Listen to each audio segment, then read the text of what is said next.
안녕하세요. 시청자 여러분의 소중한 시간을 저와 함께 해주셔서 대단히 감사합니다. 여러분의 끝없는 사랑과 많은 댓글들은 저에게 큰 힘이 되고 있습니다. 오늘은 7월 27일 목요일입니다. 현재 우리는 극도의 갈등과 분열이라는 어두운 터널에 갇혀 있습니다. 이화영은 가족관계까지 해체하라는 부인의 배신, 불평등을 이유로 한 극심한 편가르기 정치는 세상을 더욱 어둠 속으로 몰아넣고 있습니다. 지난 5년 동안 뿌리 깊게 내려있는 계급투쟁의 공포는 자본주의 성장을 저해하고 있습니다. 곧 다가올 문재인과 이재명 사법처리는 가족까지 희생할 정도로 그들은 끔찍한 투쟁을 준비하고 있습니다.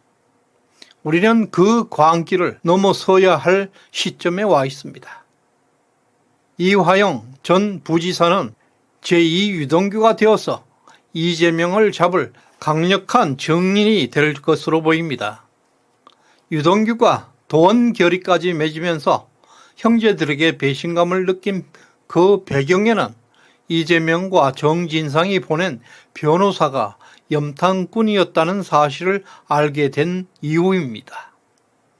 마찬가지로 이화영은 자신의 변호인 중 한 명이 이재명을 위해 작동하고 있다는 징후를 포착한 것입니다. 그는 부부싸움을 벌이던 바로 그날 판사에게 저는 해광에서 온 변호사에게 변호를 받겠습니다 라고 명확하게 밝혔습니다. 그의 부인 백모 씨가 검찰과 한 통속이라고 의심하고 있는 변호사에게 변호를 받겠다고 선언한 것입니다.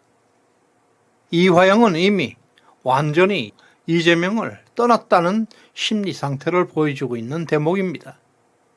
그럼에도 불구하고 개딸인 부인이 하루 전에 해임한 변호사에게 자신의 변호를 맡긴 것입니다.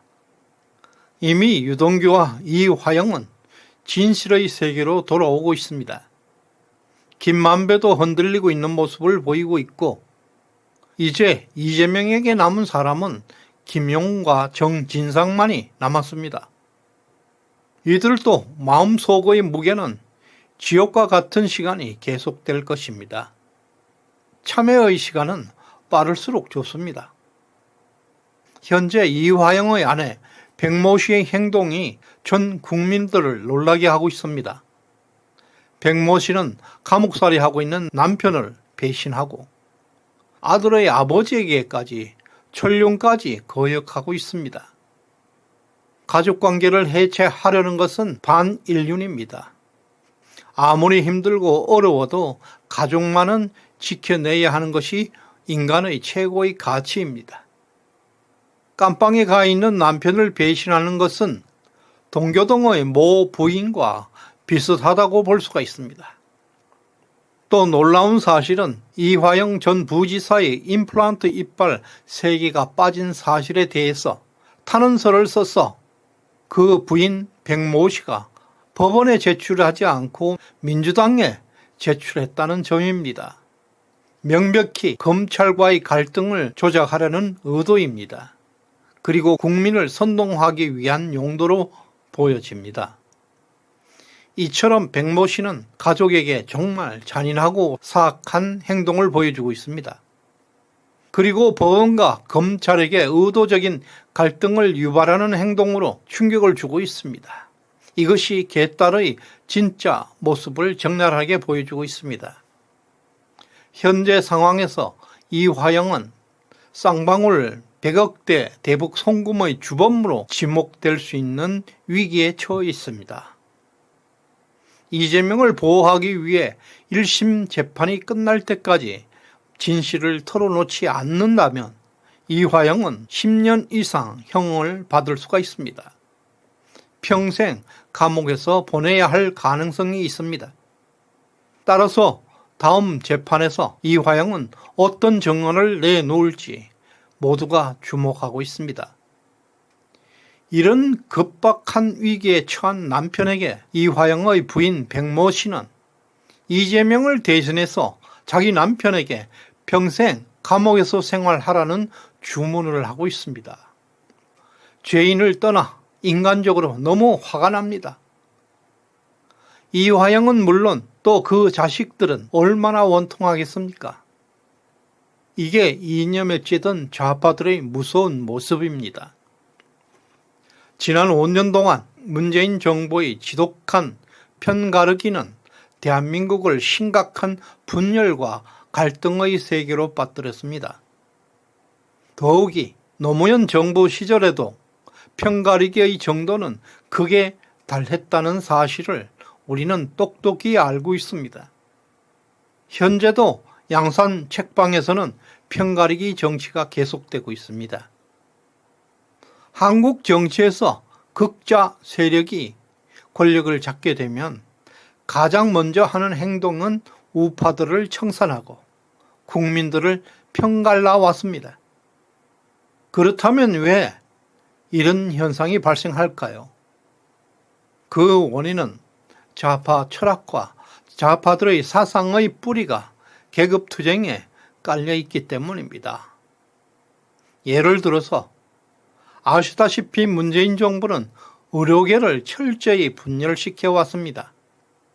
의사와 간호사 사이에 갈등과 투쟁을 부추겼어. 이로 인해서 최근 간호사들의 파업이 발생하고 있습니다.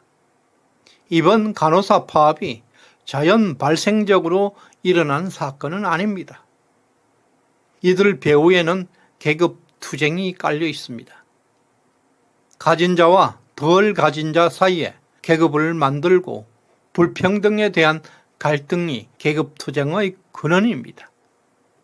이미 의료계에서도 의사 계급이 탄생했고 간호사 계급이 형성되었습니다. 그러나 우리 보수 우파들은 이런 불평등과 차별에 익숙해져 있습니다. 왜냐하면 자본주의는 불평등을 기반으로 성장한다는 사실, 사람마다 능력이 다르다는 것을 우파들은 잘 이해하고 있기 때문입니다. 결론적으로 문재인과 이재명 등 마르크스주의 좌파들이 끔찍한 이유는 그들이 불평등, 즉 차별을 극도로 혐오하고 있다는 사실입니다. 이들은 인간의 불행은 불평등에서 출발한다고 믿고 있습니다. 뿐만 아니라 그들은 불평등은 반드시 폭력을 통해서만 해결할 수 있다고 믿고 있습니다. 그들이 말하는 혁명은 바로 폭력입니다. 그러나 자본주의에서는 경제가 발전하고 성장할수록 불평등도 함께 증가하고 있지만 모든 사람들의 생활도 동시에 개선된다는 사실이 증명되어 왔습니다. 다시 말해서 불평등이 성장을 만들고 그 성장은 또 다른 불평등을 만들어내는 과정이 반복되면서 세계는 번영하게 됩니다. 자본주의는 300년의 역사, 놀랄 만큼의 폭발적인 성장을 가져왔습니다. 인류 2000년 역사 동안 빈곤에서 탈출한 시기는 바로 자본주의가 탄생한 시절뿐입니다. 그럼에도 불구하고 아직도 굶주리는 나라가 많이 있습니다. 이는 주로 정치적인 이유로 자본주의를 받아들이지 않고 있는 나라들이 빈곤합니다. 따라서 자본주의 시장경제 질서는 우리가 절대 포기할 수 없는 우리들의 소중한 가치입니다. 현재 백모 씨가 남편과 자식에게 큰 상처를 주는 행동을 공개적으로 할 수 있는 것도 사회주의 목표를 위한 계급투쟁의 일환입니다. 그래서 그들의 행위에 어떤 죄책감도 느낄 수가 없는 것입니다. 이재명이가 자신의 형수에게 쌍욕을 한 것도 그들의 계급투쟁의 연속입니다. 전혀 도덕적 양심의 죄책감을 느끼지 못하고 있습니다. 이런 무서운 사실들을 직시하면서 내년 총선이 얼마나 중요한지 우리는 정신 바짝 차려야 합니다. 200석 반드시 가야 합니다. 오늘 후원해 주신 배한나님 진심으로 감사드립니다. 끝까지 시청해 주셔서 고맙습니다.